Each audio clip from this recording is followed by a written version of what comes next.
우리 주님의 이름으로 여러분 모두를 환영합니다. 우리 사순절 네 번째 주일입니다.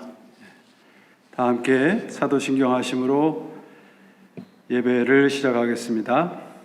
전능하사 천지를 만드신 하나님 아버지를 내가 믿사오며 그 외아들 우리 주 예수 그리스도를 믿사오니 이는 성령으로 잉태하사 동정녀 마리아에게 나시고 본디오 빌라도에게 고난을 받으사 십자가에 못 박혀 죽으시고 장사한 지 사흘 만에 죽은 자 가운데서 다시 살아나시며 하늘에 오르사 전능하신 하나님 우편에 앉아 계시다가 저리로서 산자와 죽은 자를 심판하러 오시리라. 성령을 믿사오며 거룩한 공예와 성도가 서로 교통하는 것과 죄를 사하여 주시는 것과 몸이 다시 사는 것과 영원히 사는 것을 믿사옵나이다. 아멘. 참 좋으신 하나님, 그 높고 영화로우신 하늘 보좌를 버리시고 우리와 같은 사람들을 위해서 이 땅에 내려오셔서 피를 뿌리시고 구원을 이루어 주신 하나님, 오늘도 그 은혜에 감사하는 마음과 구원의 기쁨을 가지고 오늘 주 앞에 나왔습니다. 이 사순절 기간 내내 하나님의 은혜를 더욱더 풍성하게 경험케 하시고 그 은혜의 힘으로서 하나님이 우리를 책임지시는 그 은혜에 힘입어 이 어렵고 힘든 시간들을 이겨나가게 도와주옵소서. 이제 조금씩 끝이 보인다고들 합니다.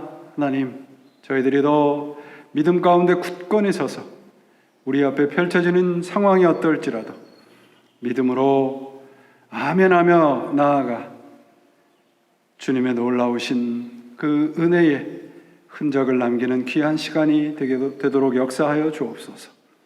오늘도 하나님 앞에 이 예배를 올려드리오니 주님만이 흠양하여 주시고 주의 자녀들 한 사람 한 사람 한 가정마다 주님 앞에 꿇는 무릎마다 찾아오셔서 저희들의 작은 신음소리에도 응답하시며 살아계신 성령의 능력 저희들에게 허락해 주옵소서.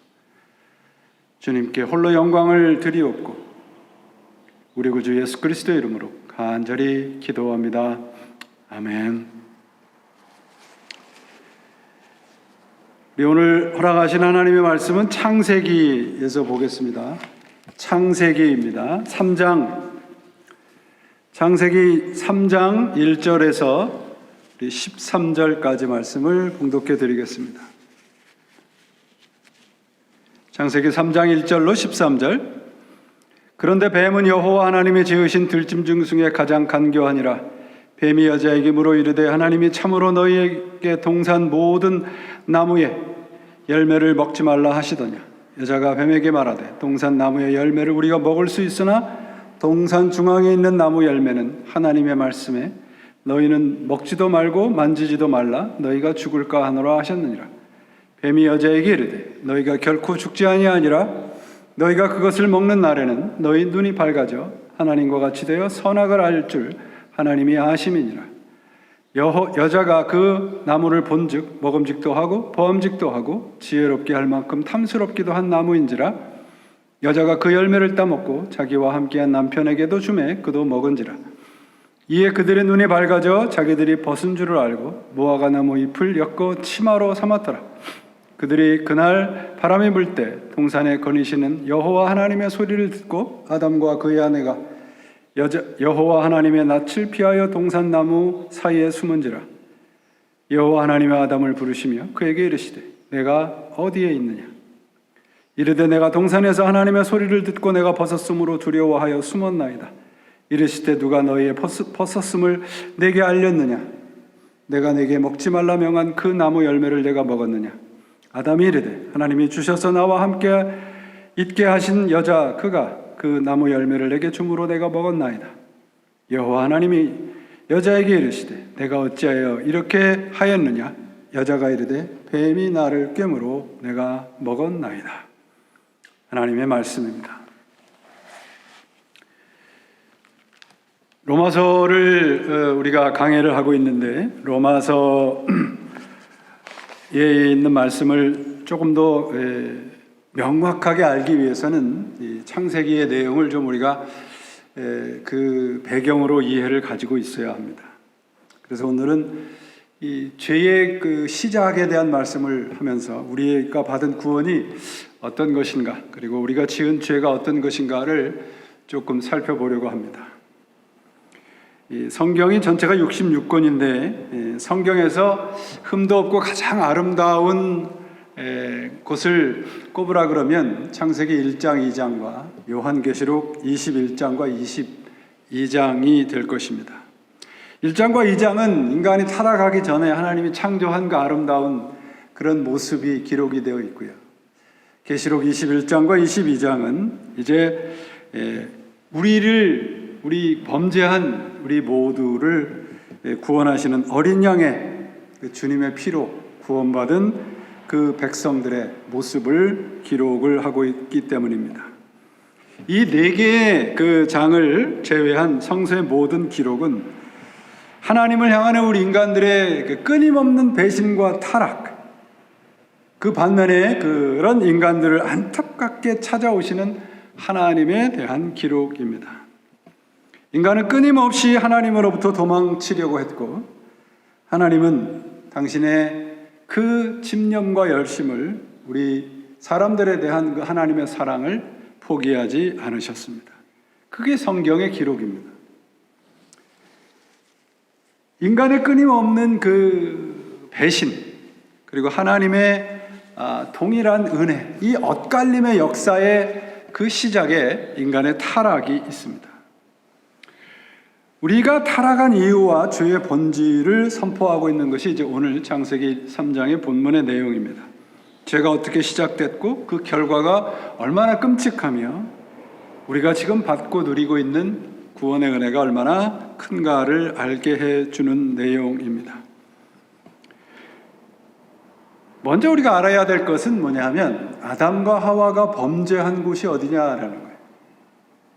아담과 하와가 범죄한 장소는 아주 열악한 환경의 자리도 아니고 가난과 질병의 자리도 아닙니다. 그들이 처음으로 하나님을 거역한 장소가 낙원입니다. 에덴입니다. 이처럼 우리 인간은 모든 것이 완벽한 낙원에서도 죄를 지을 수 있는 존재들입니다. 그러므로 내가 환경이 나빠서 내가 조건이 별로 좋지 않아서 죄를 지을 수밖에 없다라고 하는 것은 핑계가 될 수가 없습니다. 우리 인간의 최초의 범죄의 장소는 낙원입니다. 다윗의 경우도 마찬가지입니다. 다윗이 하나님 앞에 그 끔찍한 죄를 저질렀을 때 다윗이 머물러고 있을 때는 자신을 죽이려고 하는 사울의 창끝을 피해서 도망다니던 동굴 속도 아니고요. 사람들이 자신을 죽이려고 했을 때 도망다니던 그런 곳이 아닙니다. 다윗이 하나님 앞에 범죄했을 때 그가 있었던 곳은 왕궁입니다. 다윗의 일생의 최고의 황금기 시절에 그는 하나님께 범죄를 합니다. 우리 교회 역사도 보면 교회가 가장 타락한 그 시간은 교회가 힘들고 순교와 탄압의 때가 아니라 모든 것이 잘 되고 있었을 때입니다. 그렇다면 아담과 이 여자는 낙원에서 왜 죄를 저질렀을까? 어떻게 죄를 저질렀을까? 죄의 근본적인 문제를 알기 위해서 오늘 본문을 좀 소상히 살펴볼 필요가 있습니다. 이 죄의 그 인간이 타락한 문제를 먼저 알기 위해서 우리가 항상 가지고 있는 의문과 질문이 있습니다. 한 가지 질문인데 그게 뭐냐 그러면 왜 하나님은 선악을 알게 하는 나무를 만들어서 동산 중앙에 놨을까? 안 놨으면 죄를 짓지 않았을 텐데 2장 16절 17절에 그러죠. 동산에 있는 모든 열매는 네가 마음대로 먹어라. 그러나 선과 악을 알게 하는 나무는 절대로 먹어서는 안 된다. 먹어서는 안 된다. 그것을 먹는 날에는 네가 반드시 죽으리라. 여러분, 왜 하나님이 동산 중앙에 선과 악을 아는 나무를 두시고 먹지 말라고 했을까요? 이 질문에 대한 것은 지금까지 종교를 연구하는 수많은 사람들이 이 질문을 풀기 위해서 답을 알기 위해서 아주 고민을 많이 했던 것이 사실입니다. 그런데 여러분 보세요. 선과 악을 알게 하는 나무라고 되어 있습니다. 근데 먹지 말라 그랬다 그러면 그걸 먹으면 선과 악을 안다는 얘기죠. 그러면 그 나무의 열매를 먹기 전에 아담과 하와의 상태는 선과 악을 안다 모른다? 모른다예요. 그 말은 무슨 말이냐면 하나님이 우리 인간을 창조했을 때 그 창조의 목적은 선과 악을 알게 하기 위한 것이 아니라 하나님과 함께 살아가기 위함입니다. 그러니까 선과 악을 안다는 것은 하나님의 창조의 목적이 아니라는 거예요. 먹지 말라고 했을 때는 알 필요가 없다는 것입니다. 왜? 하나님과 함께 있는 것이 선이기 때문에 그래요. 자, 우리 이 창세기 2장 7절에 보면 우리 잘 아는 말씀이 있죠. 여호와 하나님이 인간을 흙으로 지으시고 하나님의 호흡, 생기를 그 코에 불어넣으시니 사람이 생명이 된지라 그렇게 돼 있어요. 하나님과 우리 인간이 같은 호흡을 하면서 사는 존재들이 되는 거예요. 그러니까 하나님이 좋아하는 것을 좋아하고 하나님이 싫어하는 것을 싫어하는 관계, 이런 관계가 하나님이 우리를 창조했을 때의 관계란 말이죠. 그걸 우리가 흔히 순종이라는 말로 표현을 할 수 있습니다. 그런데 여러분, 순종, 복종 그러면 뭔가 억지로 할 수밖에 없는 그런 그 의미를 내포하고 있는데, 하나님이 우리를 창조해서 선과 악을 알 필요가 없다고 말씀을 하시고 그걸 먹지 말라고 하시면서 당신의 호흡을 우리들에게 주시는 것은 나와 함께 살자예요. 우리 인간은 뭐냐면 The life of union with God, 하나님과 함께하는 삶입니다. 그렇다면 선이 뭡니까? 하나님과 함께 사는 거예요. 악은 뭐예요? 하나님과 함께 살지 않으려고 하는 겁니다. 그러니까 하나님이 그걸 알 필요가 없는 거예요. 왜? 나와 함께 있으면 그 모든 것이 선이기 때문에. 이게 창조의 질서이고 목적입니다. Always with God, 하나님과 함께해요. 선악과를 따먹지 말라고 하는 명령은 나와 함께 살라는 말씀이에요. 거기에 신경 쓰지 말라. 그런데 이 아담과 하와는 선악과를 따먹죠. 이 말은 뭐예요? 하나님과 함께 살아가기를 거부한 것이죠. 독립하겠다 그런 말이에요. 하나님과 분리돼서 스스로 어떤 것이 선이고 어떤 것이 악이라고 하는 걸 판단하며 살겠다. 그러면 인간이 판단하는 것은 무엇입니까? 아담과 하와의 예를 인간이 판단하는 모든 것은 악이에요. 왜? 내 자체가 죄이기 때문에. 이 뱀의 유혹의 핵심은 뭐냐 그러면 하나님과 함께 되고 하나님과 동화되어서 살아가는 것이 아니라 너도 내 스스로 뭔가를 할 수 있어. 이게 뱀이 유혹하는 거예요. 우리 인간 스스로 복된 것을 추구하며 살 수 있다는 거예요. 그렇다면 죄가 무언가요? 하나님과 관계의 파괴입니다. Life of union, 하나님과 동화되어서 살아가는 것이 무너진 게 뭐예요? 죄란 말이죠. 서로 소통하며 살기를 거부하는 것입니다. 이게 뭐냐 그러면 자존심이에요, 여러분. 자존심이란 하나님 없이 인생이 가능하다고 믿는 헛된 자신감입니다. 오늘 본문을 살펴보면요,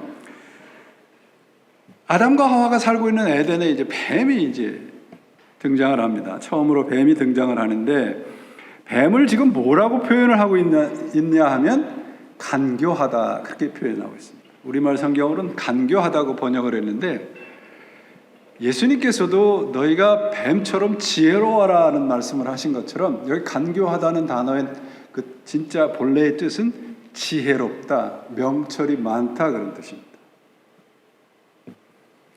뱀은 세상적인 지혜와 명철이 많은 상징적인 존재입니다. 그러니까 성경이 뱀을 소개하면서 지혜와 명철이 많다고 한 것은 세상적인 지혜와 명철은 하나님의 관계에 도움이 되지 않는다는 말씀을 하고 있는 거예요. 뱀은 하나님을 떠난 지혜와 명철을 자신에게 득이 되는 것이 아니라 독이 된다라고 하는 것을 보여주는 것입니다. 그러면 우리가 지금 말하고 있는 지혜와 명철은 무엇을 위해서 사용하고 있느냐 말이에요. 그리고 여기에도 이제 보시면, 본문 말씀을 이제 보시면, 뱀과 그 하와가 대화하는 장면이 나옵니다. 여자가 뱀에게 말하되, 이렇게 이제 말을 하고 있는 것이 나오는데, 뱀에게 물어 가로되, 이렇게 됐어요. 그런데 이 그 원문을 보면 이게 뱀과 여자가 처음 만난 상황이 아닌 거예요. 한두 번 물어본 것이 아니라 계속 몇 번 연속적으로 서로 대화가 오고 간 사이란 말이죠. 그러니까 이 여자의 생각에 이 뱀이라는 존재가 굉장히 지혜롭고 명철이 있는 것처럼 보이는 거예요. 그러니까 계속해서 관계를 가지고 있었던 것입니다.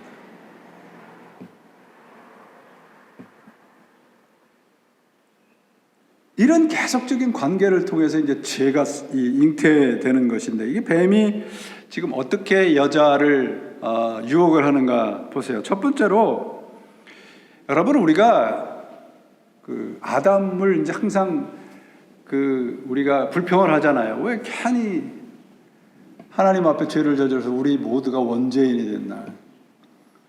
그런데 이 아담이, 그 최초의 인간이 하나님을 거역할 때 내가 하나님과 대항해서 하나님과 싸워 이기겠다라고 하는 그런 동기를 가지고 하나님을 거역한 게 아니에요. 오늘 본문을 보시면 내가 좀 선이라고 하는 게 뭔지를 알겠다라고 하는 겁니다. 어떻게 보면 순수한 동기일지도 모르죠. 근데 여기에서 잘못된 것은 뭐냐면 하나님이 우리에게 원하시는 게 뭔지를 놓친 거예요. 선과 악이 중요한 게 아니라 우리에게 중요한 것은 우리의 삶을 통해서 하나님이 뭘 원하시느냐. 이게 가장 중요한 것입니다. 그러니까 하나님을 믿지 않으려는 태도보다 더 어려운 것은 뭐냐 그러면 하나님을 나의 욕망을 위해서 이용하는 거예요. 뱀이 여자에게 나타나서 하나님을 믿지 말라, 하나님은 거짓말쟁이다, 이렇게 얘기하지 않아요. 그렇게 유혹하지 않습니다. 하나님의 이름을 가지고 이렇게 슬며시 접근을 해요. 이게 이제 유혹이라는 거예요. 이제 왜곡이라는 것입니다. 1절에도 보시면 뭐라고 되어 있냐면은 뱀이 여자에게 물어 이르되 하나님이 참으로 너희에게 동산 모든 나무의 열매를 먹지 말라 하더냐. 그러니까 진짜로 그렇게 얘기했다는 거예요. 진짜로. 그러니까 하나님이라고 하는 그 하나님의 말씀의 그 엄격성과 하나님의 말씀의 진리성을 거기에다가 살짝 뭔가 의심을 집어넣는 말입니다. 하나님의 말씀을 왜곡하는 거예요. 이단이라는 말이 끝이 다르다는 말이잖아요. 그러니까 참으로라는 말을 들었을 때 이 여자가 정말일까? 라고 하는 의심을 들게 하는 겁니다. 여러분들, 우리가 이 이단들하고 대화하다 보면 그 사람들이 우리 접근하는 그 태도들과 방법들이 거의 동일합니다. 여호와의 증인들을 만나보세요. 처음부터 여호와의 증인의 자신들의 교리 아니 그렇게 얘기하지 않아요. 하나님을 얘기를 하고 예수님을 우리가 알고 있고 들었던 모든 것을 얘기를 해요. 근데 끝이 다른 거예요. 바로 그 말을 하고 있습니다. 여기에 참으로라는 말씀을 하면서 먹지 말라라고 하는 그 부정적인 하나님의 Don't do it이라고 하는 하나님의 그 명령의 말씀에다 도전을 하는 거예요.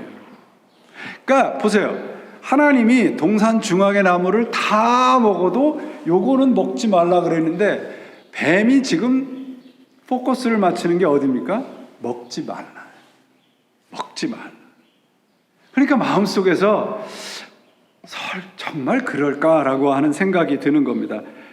그러니까 이거는 먹으라고 그러고 이거는 먹지 말라 그러는데 참으로 먹지 말라 했더냐, 그 말씀 속에는 둘 중에 하나를 네가 선택할 수 있어. 그렇게 유혹을 하는 겁니다. 하나님의 말씀에 너희는 먹는 날에는 정령 반드시 죽으리라 그랬는데 너희가 죽을까 하노라 이렇게 돼 있어요. 뱀이 그렇게 얘기를 하잖아요. 너희가 죽을까 하노라. 3절에 보시면 먹지도 말고 만지지도 말라 너희가 죽을까 하노라 하셨느니라. 여인이 대답하는 거예요.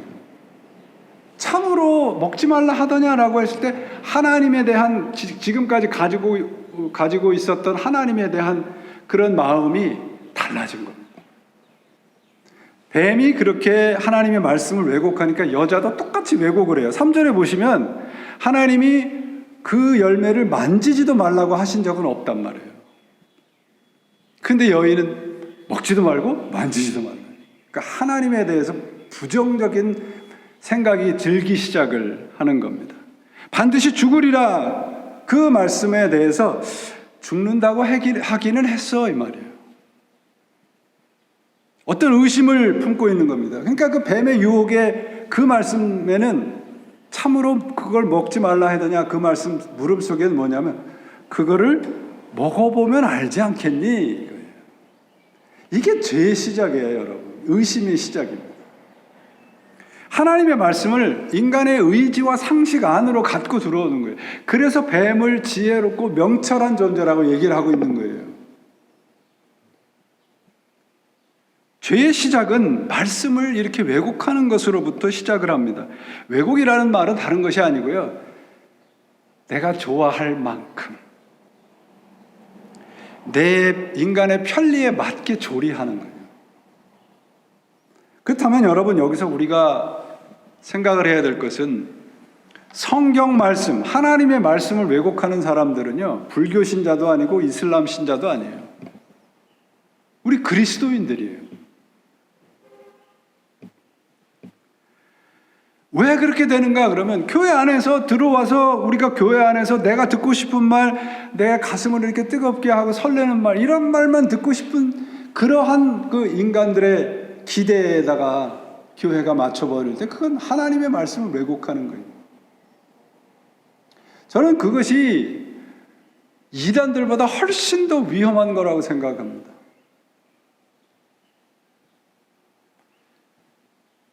그런 왜곡된 말씀을 따라갈 때는 우리가 하나님과 멀어지는 거예요, 점점. 말씀이 왜곡이 되니까 여자가 동조하기 시작을 해요. 하나님의 은혜를 하나님이 다 먹으라고 그랬는데 2장 16절에 다 먹으라고 그랬는데요. 모든 이라는 말을 빼버립니다.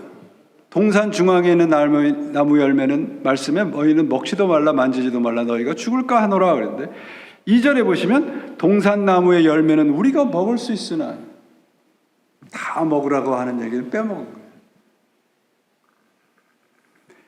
결국은 뭐냐 그러면 하나님을 인색하고 편협한 존재로 지금 생각하게 하는 겁니다. 뱀의 말을 들은 여자가 생각해 보니까 지금 자기 남편과 살고 있는 이 낙원이라고 하는 것에 그 풍요로움이 별것 아닌 것처럼 보이는 거예요. 쉽게 말하면 우리가 이단에 빠지는 사람들이 그런 겁니다. 내가 교회 안에서 뭔가 정말 그 스트러글링 하면서 우리의 신앙에 어떤 그 급격한 변화도 없고 정말 매일매일 순간순간 하나님을 의지하면서 살아가기가 참 힘든데 이단에 가면 그렇지 않거든요. 뭔가 금방금방 결과가 나타나는 것 같아요. 이 여자가 그랬습니다. 에덴의 풍요로움이 별것도 아닌 거예요. 그래서 따먹습니다. 결국은 뭐냐 그러면 뱀이 여자에게 유혹한 것이 이겁니다. 쉽게 말하면 우리가 어떤 그 어려움을 닥치거나 어떤 그 고난을 닥치게 되면 가장 먼저 드는 생각이 뭐냐면 Why me? Why me? 왜 나입니까? 지금 여자가 그런 생각을 합니다. 아니 왜 하나님이 그걸 먹지 말라고 했을까요? Why me?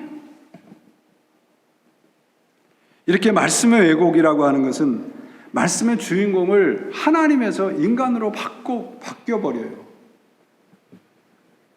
그래서 오늘날 우리가 참 주의해야 될 우리 교회 안에서 선포되는 메시지, 이게 심리학에서 나온 겁니다. 심리학의 어떤 상담을 하거나 이럴 때 제일 많이 물어보는 것이 뭐냐 그러면 How do you feel? 예요. 당신은 어떻게 느끼시고 생각하고 있습니까? 하나님은 우리의 느낌이나 감정을 물으시는 분이 아닙니다. 뱀이 지금 유혹하는 거예요. 바로 How do you feel? 넌 어떻게 생각하니? 먹지 말라고 했는데 넌 어떻게 생각하니? 이게 죄의 시작이란 말이에요. 하나님이 먹지 말라고 했는데 How do you feel? 넌 어떻게 생각하느냐? 믿음이라고 하는 것은 여러분 내 생각이란 내 느낌을 버리는 거예요. 느낌은 우리의 믿음과 아무런 상관이 없습니다. 믿음은 다만 하나님의 말씀과 상관이 있어요. 하나님의 기록된 말씀과 상관이 있는 것이 믿음이지, 내가 어떻게 느끼는지 내가 어떻게 생각하는지 그거는 상관이 없단 말이에요. 그것은 마치 인간이 선이 뭐고 악이 뭔지 내가 좀 알아보겠다라고 하는 것과 같은 말입니다. 우리의 감정과 느낌을 의지하기 시작하면 망해요. 오늘날 교회들이 그렇습니다. 내가 생각하기에, 내가 느끼기에. 우리의 생각과 우리의 느낌은 하나님과 관계에 아무런 도움이 되지 않아요. 자신의 느낌과 기분을 따라가기 시작을 하면서 여자가 변해가는 모습을 보세요. 5절, 너희가 그것을 먹는 날에는 너희 눈이 밝아져 하나님과 같이 되어 선악을 알 줄을 하나님이 아심이라. 그렇게 뱀이 얘기해요. 하나님이 아심이라. 이 말은 뭐냐면 요 말은 너에게 안 했어, 하나님이. 요 말은 하나님이 너에게 숨겼어. 선악을 알게 될 것이라고 하는 말은 하나님이 너한테 안 했지 않느냐. 그러니까 하나님과의 관계를 지금 뒤트는 거예요. 바로 네가 믿는 하나님이 이런 존재야.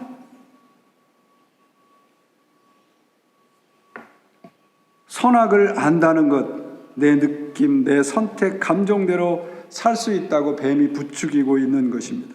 내 스스로 너의 선택과 자율성으로 뭔가를 할 수 있단 말이에요. 뱀의 계획은 여자에게 이렇게 느끼기를 지금 유혹하는 거예요. 하나님이 얼마나 인색한지 아니? 아주 구두쇠와 같은 거예요. 너한테 이거 얘기하지 않았잖아. 하나님이 아심이라 이 말을 하고 이제 여자 혼자 남았습니다. 선택이 시간이 온 거죠. 그 여자의 마음속엔 두 음성이 들렸을 거예요. 반드시 죽으리라는 하나님의 음성과 먹으면 하나님처럼 되리라. 그리고 나서 6절에 보시면 여자가 그 나무를 본즉 먹음직도 하고 보암직도 하고. 여러분, 동산 중앙에 나무가 있다라고 하는 건 가장 잘 보이는 곳이잖아요. 그러니까 한 번도 그 아담과 하와가 그거를 보면서 먹음직도 하고 보암직도 하고 지혜롭게 될 만큼 탐스럽다고 느낀 적이 없다고요. 그런데 뱀의 유혹을 듣고선 여자가 바라보니까 그렇게 보이는 거예요.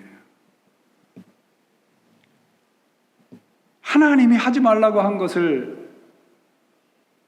뱀의 유혹에 따라서 하면 안 될까라고 했을 때 이렇게 사람 마음이 변하는 겁니다. 이것을 요한 사도는 안목의 정욕과 이생의 자랑과 욕심의 정욕이라고 얘기하고 있지 않습니까?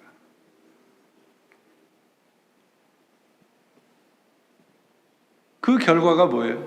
선악과를 따먹는 겁니다. 자, 선악과를 따먹고 나니까 어떻게 돼요? 7절에 이에 그들의 눈이 밝아져서 그렇게 돼 있어요.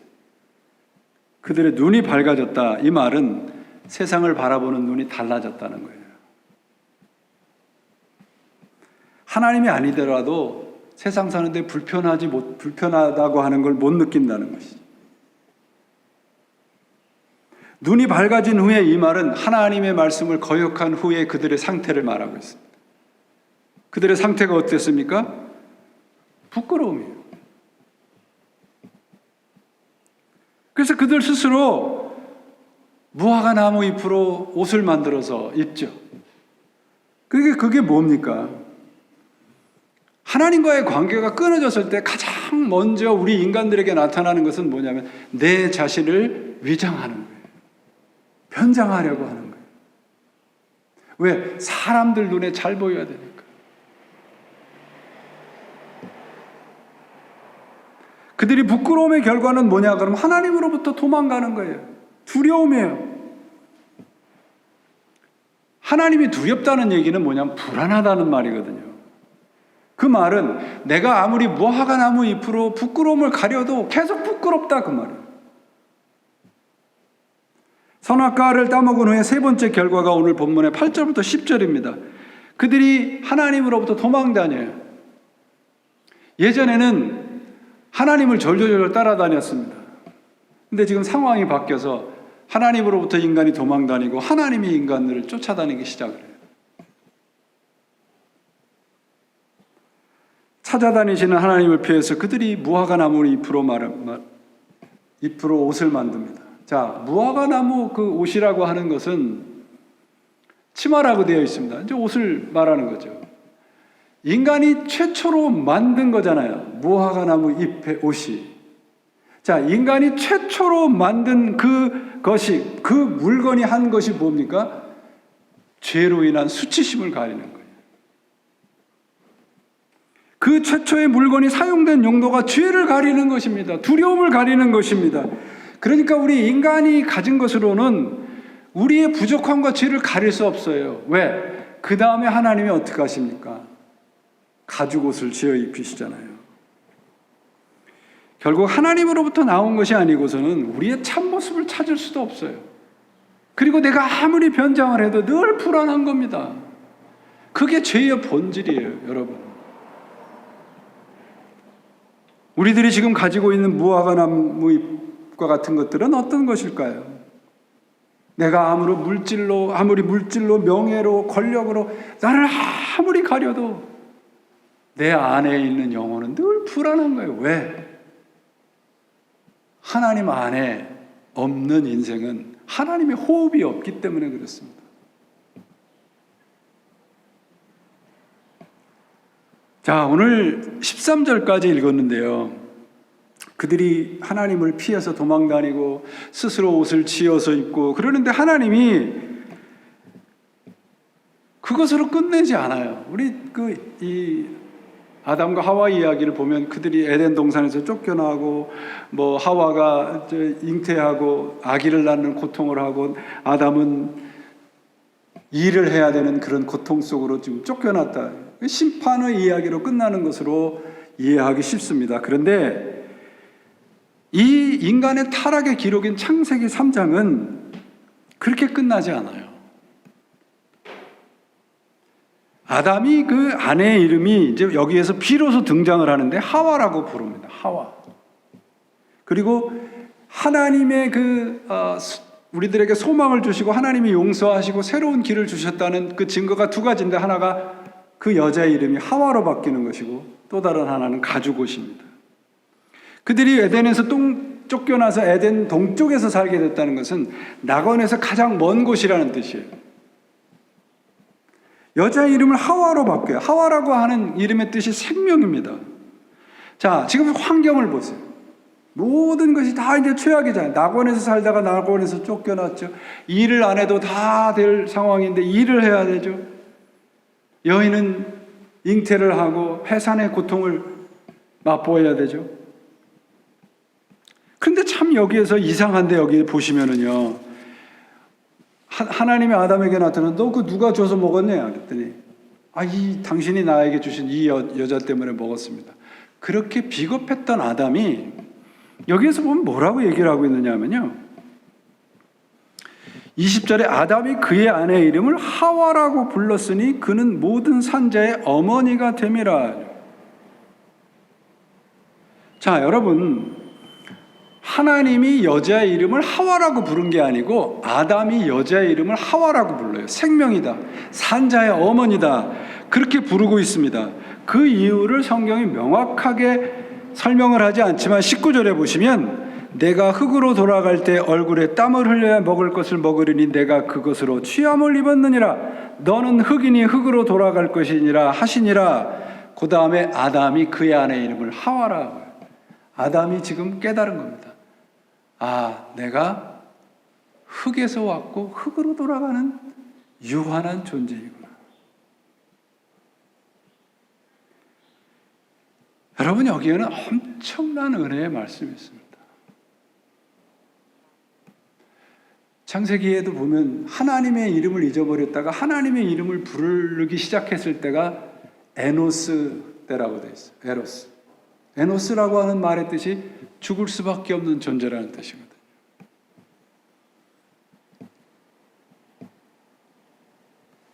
아담은 지금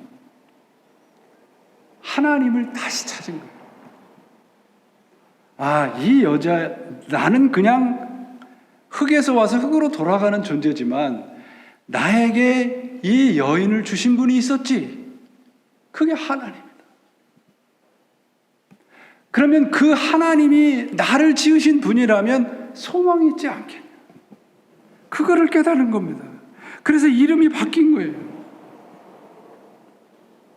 하나님은 아담은 하와를 통해서 하나님을 찾지 못했습니다. 그런데 스스로 흙으로 돌아갈 수밖에 없는 존재임을 깨달았을 때 자신에게 그 여인을 주신 창조주 하나님을 다시 발견합니다. 우리가 죄 가운데 헤매여도 우리가 하나님을 다시 떠올리고 하나님에게 등을 돌리지 않으면 우리에겐 소망이 있습니다. 왜? 그 죄를 걷어가 주시는 하나님이 우리의 아버지시기 때문에요. 성경은 어디에도 우리의 환경이나 상황을 개선해서 구원하겠다고 하시지 않아요. 그 여인의 이름이 하와로 바뀌듯이 이름을 바뀌십니다. 성경에 보세요. 아브람이 아브라함으로 되죠. 사라가 사레가 되죠. 그 모든 것을 그 이름 속에 야곱이 이스라엘이 되듯이 그 이름 속에 하나님의 그 이름이 들어가 있어요. 우리들의 이름은 무엇입니까? 그리스도인이에요. 크리스찬이에요. 우리들의 이름 안에 크라이스트, 주님이 들어가 계세요. 그럼 그 이름을 주신 하나님 아버지가 우리의 아버지시라면 우리의 상황과 환경에 상관없이 우리는 하나님 안에서 살아가는 참된 복을 누릴 수 있는 것입니다. 가죽옷이라고 하는 것도 똑같습니다. 여러분, 가죽을 만들기 위해서는 동물을 잡아야 되잖아요. 짐승을. 하나님이 가죽옷을 입혔다라고 하는 것은 여러분, 이 재질만 바꿔서 주신 것이 아니라 죄에 대한 심판을 내린 그 결과가 바로 가죽옷이라는 거예요. 인간 스스로 자신을 구원하기 위해서 만든 무화과 잎으로는 가릴 수 없지만 하나님이 주신 가죽옷으로는 가릴 수 있단 말이죠. 그래서 그 제임스 보이스라고 하는 목사님이 이 세상의 종교를 두 가지로 구분을 했는데, 하나는 나뭇잎의 종교와 가죽옷의 종교. 그 나뭇잎의 종교는 내 스스로 노력과 내 스스로의 어떤 열심으로 뭔가를 이루려고 하는 것. 그러나 가죽옷의 종교는 하나님이 주신 것을 아멘하고 받아들이는 거예요.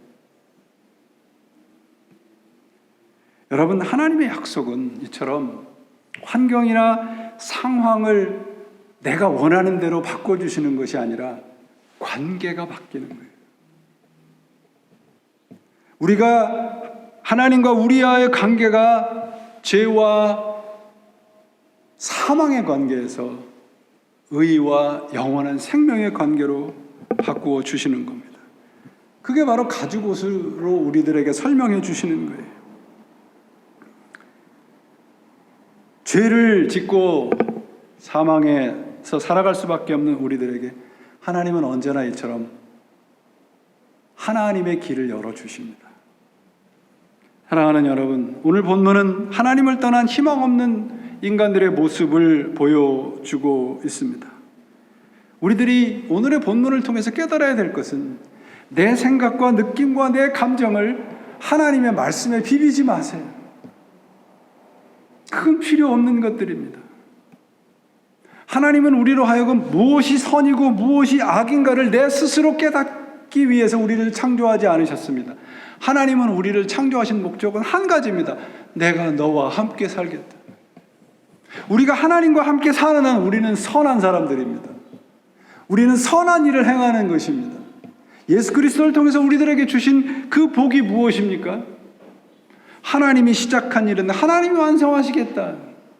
그 복을 우리들에게 주셨다고요. 세상의 지혜와 명철로 분별할 수 있는 것들이 무엇입니까? 안목의 정욕과 육신의 정욕과 이생의 자랑입니다. 세상의 방식과 세상의 것들이고 세상의 자랑거리들이에요. 그러나 하나님에 속한 것들은 그렇지 않지 않습니까? 여러분, 성경에서 지혜와 지식이 어떤 거라고 말을 하고 있습니까?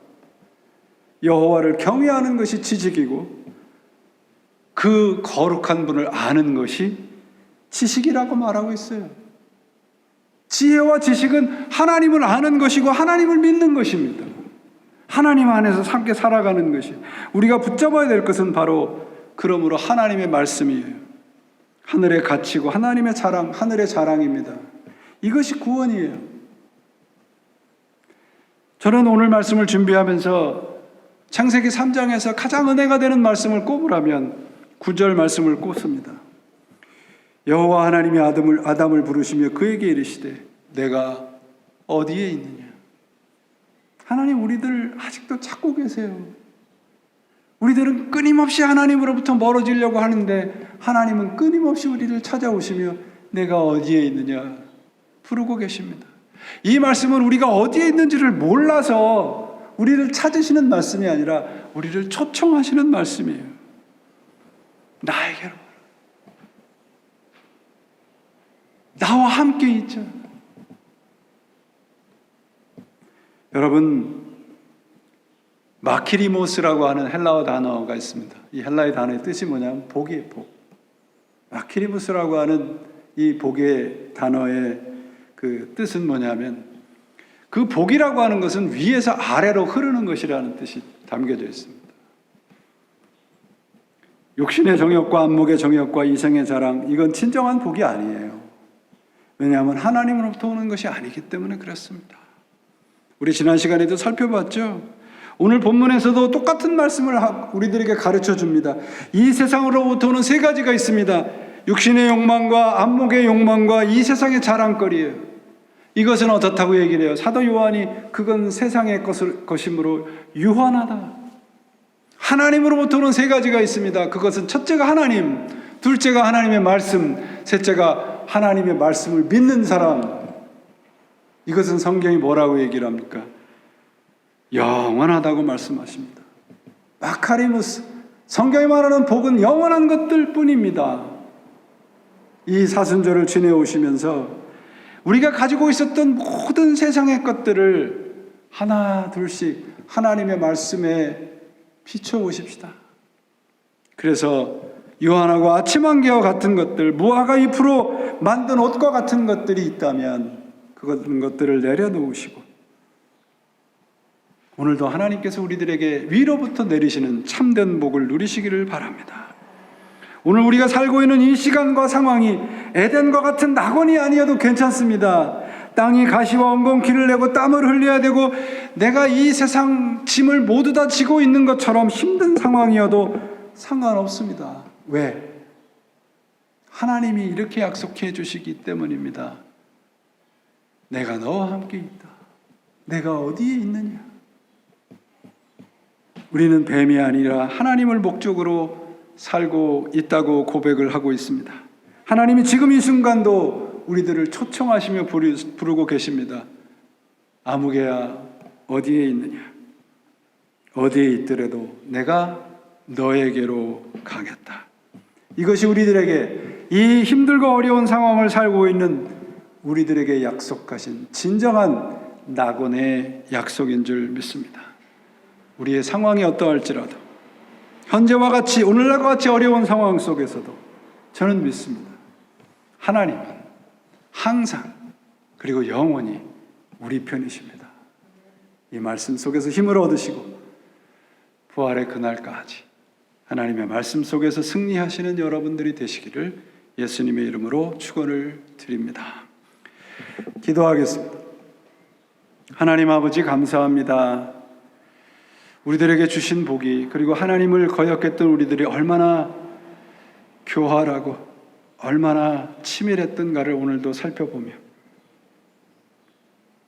뱀으로 상징되는 이 세상 치유와 명철을 따라가지 아니하고 위로부터 주시는 하나님의 복을 따라 살아가는 당신의 자녀로 만들어 주옵소서.